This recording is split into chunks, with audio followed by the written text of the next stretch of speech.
जब मुसलमानों के दारुल खिलाफा यानी मुस्लिम दौर हुकूमत की राजधानी बगदाद में हर दूसरे दिन किसी न किसी दीनी मसले पर मुनाजरे होने लगे यानी डिबेट होने लगी। जल्द ही वो वक्त भी आ गया जब एक साथ एक ही दिन बगदाद के 4 अलग अलग चौराहों पर अलग अलग मुनाजरे हो रहे थे।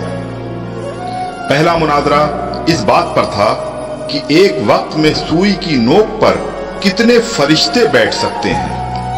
दूसरा मुनाजरा इस अहम मौजू पर था कि कौवा हलाल है या हराम है।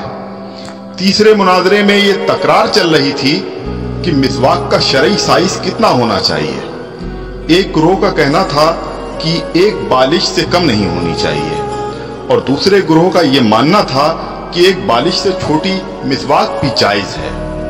अभी ये डिबेट चल ही रही थी कि हलाकू खान की क़यादत में ततारी फौज बगदाद की गलियों में दाखिल हो गई और सब कुछ तहस नहस कर दिया। मिसवाक की हुर्मत बचाने वाले लोग खुद ही बोटी बोटी हो गए। सुई की नोक पर फरिश्तों की गिनती करने वाले लोगों की खोपड़ियों की मीनारें बन गईं जिन्हें गिनना भी मुमकिन नहीं था। कौवे के गोश्त पर बहस करने वालों के मुर्दा जिस्मों को कौवे नोच नोच कर खा रहे थे।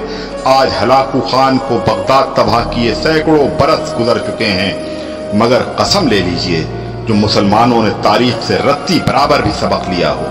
आज हम मुसलमान फिर वैसे ही मुनाजरे सोशल मीडिया पर या अपनी महफिलों, जलसों और मस्जिदों के मेंबरों से कर रहे हैं। दाढ़ी की लंबाई कितनी होनी चाहिए या फिर पायजामे की लंबाई टखनों से कितना ऊपर कितना नीचे शरई एतबार से होनी चाहिए।